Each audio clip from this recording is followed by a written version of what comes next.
everyone. I'm going to go ahead and call us to order here. Let us start with the roll call, please, Sarah.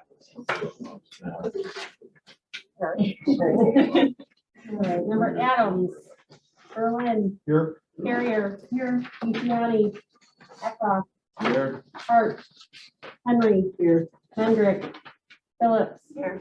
Rutledge, Here. Spellman, here, White. Here. You have one? Nothing under chair remarks, no public comment this morning. No. I'll take a motion in a second to approve the minutes of our regular meeting Tuesday, October 25th. So moved. Second. Any comments, questions on that item? Seeing none, all in favor? Aye. Any opposed? All right, motion carries. Next up are procurement requisitions. First is TEP 312-22, a recommendation for the approval of a contract purchase order to Imaging Systems doing business as Integrated Document Technologies. This is for our annual software imaging systems. This contract covers January 1st, 2023 through January 31st, 2024 for a total of $58,227.56. And this is a sole source item. So moved. This is 58,000. Second. Sorry, what did I say 60? No, 58,000. 58,227.56. Thanks for having your ears on this morning. All right, any comments and questions about item A? Seeing none, all in favor? Aye. Any opposed? Motion carries. Next up is TEP 313-22, a recommendation for the approval of a contract purchase order to IBM for system server, sorry. This contract covers December 1st, 2022 through November 30th, 2023 for a total of $111,171.72. This is also sole source. Second. Any comments, questions on this item? Seeing none, all in favor? Aye. Any opposed? All right, next up is our informational items. When we discussed this last week, we're just going to sort of be making sure we're seeing where tech is moving in all the other committees to keep sort of just make sure we're knowing what's going on. So this is an item from our JPS committee, JPS 299-22, recommendation for the approval of a contract purchase order to CDWG for new AV equipment for our Office of Homeland Security and Emergency Management. So this contract goes November 8th, 2022 through November 7th, 2023 for a total of $81,704.11. It really does start today. I was just gonna say how much I appreciate the fact that these contracts are being done ahead of time today. Well, credit to JPS, they did pass it last week, so it's just info for It us. used to be that these contracts were never done on time. That's very true. Good to see it. It is good to see. I also want to share that Craig Diekman has worked directly with the IT department and this entire purchase. So he bounced things off of us. We've talked about the different items that he's purchased, so on and so forth. So he's been very open and very proactive. So thank you, Craig. We have a motion in a second. No. All right, we need a motion in a second to place on file. So moved. All right, all in favor? Aye. Any opposed? All right, great. That is all our voting business. Next up is IT project updates with you. Thank you. Thank you. So our last update was in August. And as I mentioned to you guys when I first started, quarterly, I will provide these updates just to give you a sense of where we are with the major IT projects. This isn't an extensive list, but these are the items that are what I call hot topics of the month or quarter or so. So I'll start with website redesign project, which I think some of you are part of the executive steering committee meeting, so you've heard a lot of these updates. For the website redesign project, we are in good shape overall. We've completed a lot of the core components of it. So creating the design of it took a lot of time. Creating a site map, that's really the infrastructure of the website. So all of those things, and then CMS enabling is actually turning on the application to get it configured and ready to go. So those things are all completed and we're in good shape there. We are a little behind. So we just started with content migration. We hope that it'll take a couple of weeks, but worst case scenario is 6 weeks. because of that, that puts us behind. I'm gonna jump down to the watch item piece. So when we met last, our go live was December 15th. We are now projecting a January 27th date. This date was recommended by the steering committee. We could have done it earlier in January, but the steering committee just thought that this was, Joan actually made the recommendation. Okay. No, it's a good thing. It was a time where more downtime, more people would be around, probably a It's better. a fifth week. It's a fifth week, so We don't want to risk the board meetings. right. Yeah, that's fair. Yeah, so there was the committee was 100% on board. So we're now shooting for January 27th, which makes all those other things fine. So the 4-year solution, it's pending, it's ready, it goes live when the website goes live. The Legistar and custom apps also, we're working on those. They go live when the website goes live. Custom apps says 40%. It looks like there's a lot of work to do, but it's not. The 40% that we completed is the bulk of the, the hard stuff, the harder applications. And then the team wanted to focus on the harder applications and deal with the smaller applications after that. So the 60% will be more easier stuff to do. And we feel we'll be able to knock that out within the next month. And then, of course, training and user acceptance testing will both come closer to go live. So good shape with website redesign. Move on. IS World Property Tax implementation. Also, we're in good shape. We're still on track for our December 5th go live. There's a few things that we have to focus on, but we've completed application. We're close to completing application functionality and UAT and the data validation which was an extra validation that we threw in there. Originally, the original project had 3 data validation processes. We added 1 more to make sure the data is clean. So the validation is done, but the Tyler Technologies is going in, making some edits and changes that the team found in data validation for. And then demos and training ongoing. So there's demos and training already conducted. There will be more training for staff before we go live. And then there's a long list of watch items, only because we have a lot to do within a short period of time. So that is a month away. And the 3 user departments led by our treasurer is doing fantastic. They're balancing between their day-to-day responsibilities and this big project and getting things done and doing a fantastic job. So we are in good shape for the property tax implementation.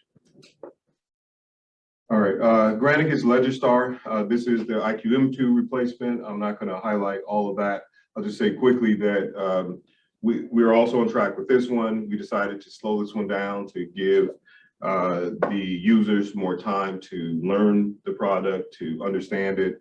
It's much different than IQM2. So that's happening. And also during our web steering committee, it was recommended that we push this one go live to February. So it just gives us more time to transition. We originally wanted to do January, not a good time for a lot of reasons. Other things are going live. February is probably a safer time for us to go live with this one.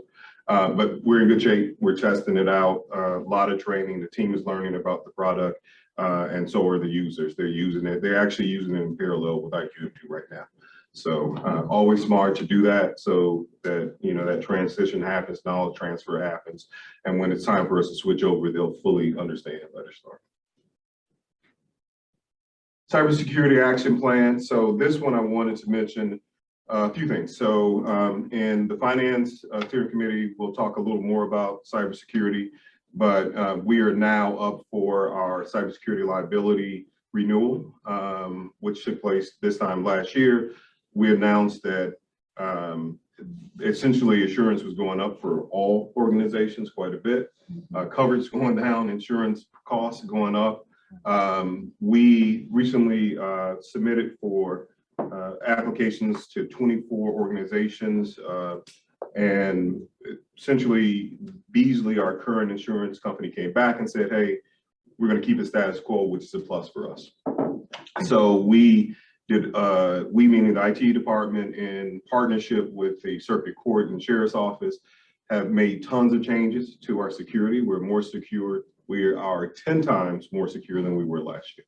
So we have checked off a long list of items that Beasley asked us to check off as part of the assessment. And the team actually came with some new things like Tanium, which is up there.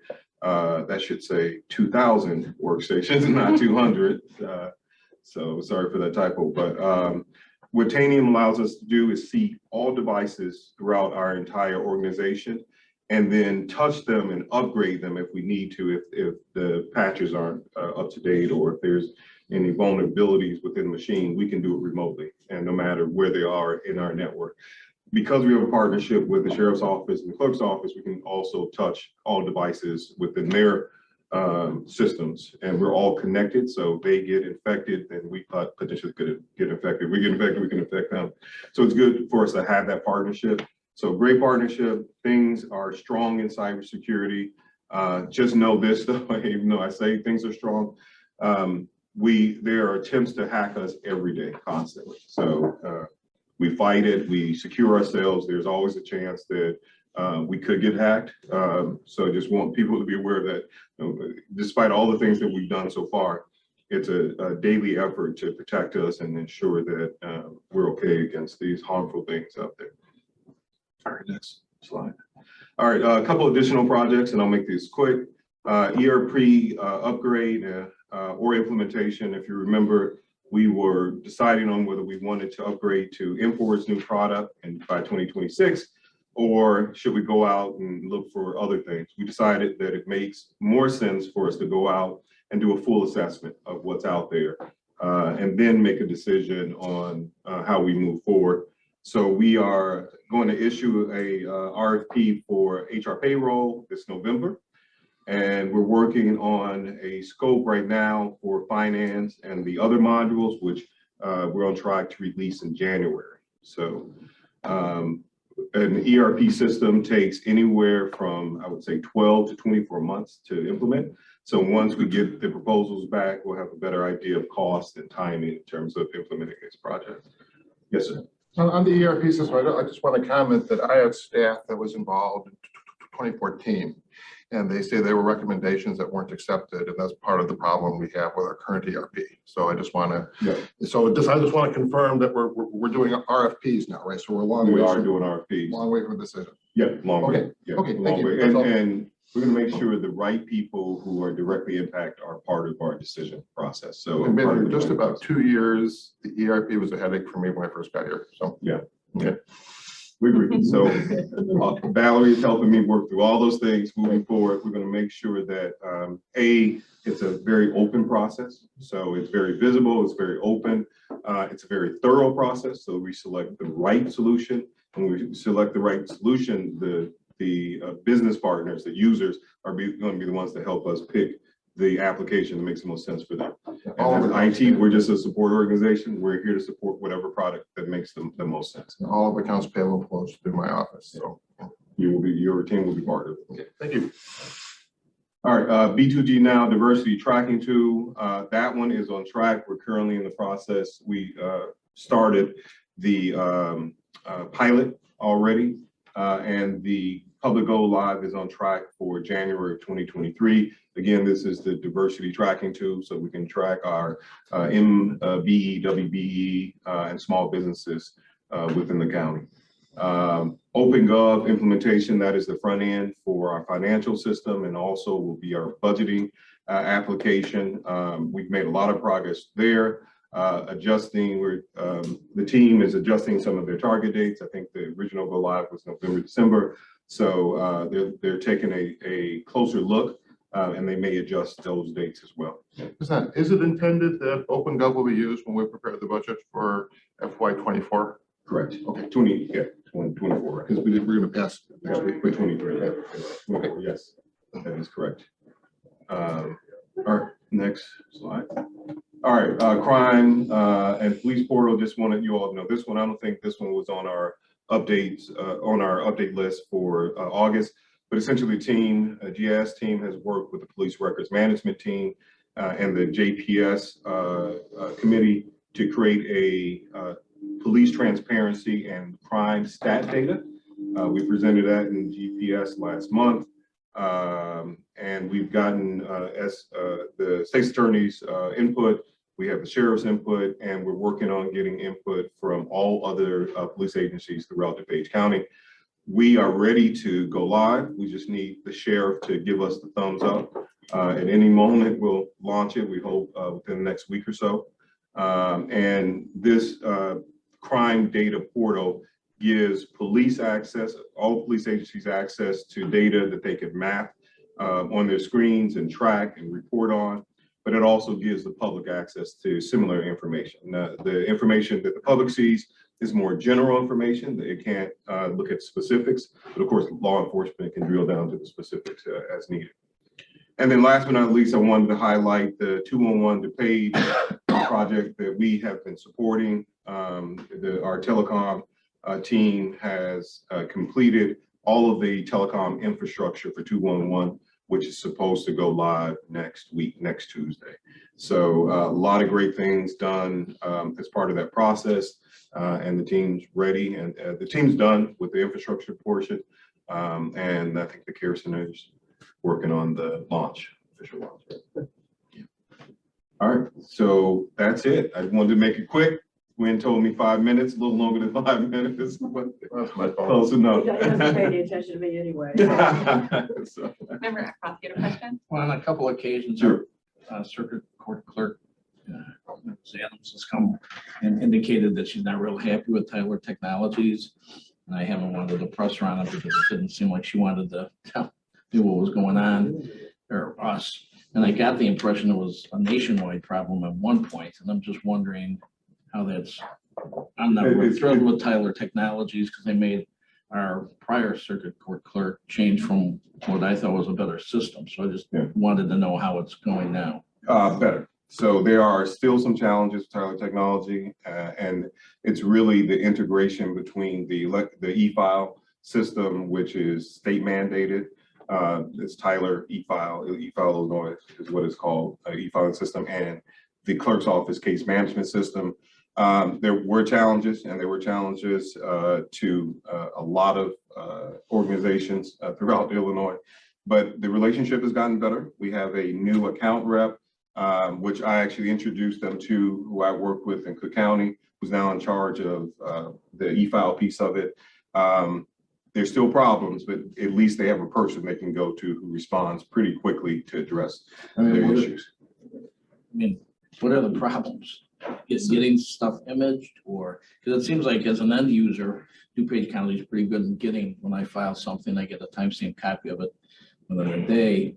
But I filed stuff last week with Lake, and we still haven't heard from them. Will counties can be multiple days. I had to call the clerk one time for something. I think I talked to you about the one I filed in Rolling Meadows. It took a week. It just got lost in space, and they found it, filed it right away. But I don't know all the details. I would have to defer to Kevin and the clerk on what current problems they're having.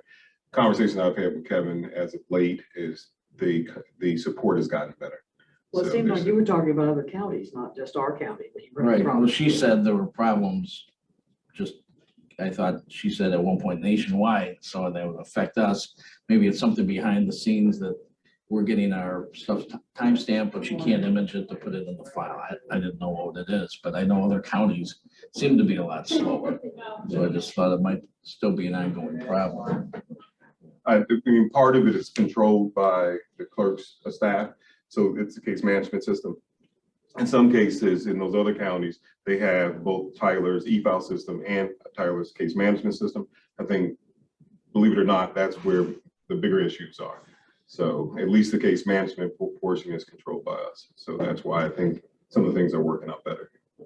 Thanks. And I just wanted to sort of remind the committee that when we were doing our Tyler tax project, in selecting our vendor, we knew that was a problem, and that's why we made sure we had a really good project manager to keep us all on track. So I think that was an extra tool we were able to have that wasn't as available to the clerk of the court because she was forced to work with a system that was given to her. So I think that feedback's been really helpful, and I know Kevin's and Clerk Adams have been super helpful with telling us how their end is going or not going when it's the case. So. Awesome. Any other questions or comments on the project updates? All right, thank you so much, Anthony. Any old business this morning? Any new business? All right, without objection, we're adjourned. Thank you, everyone.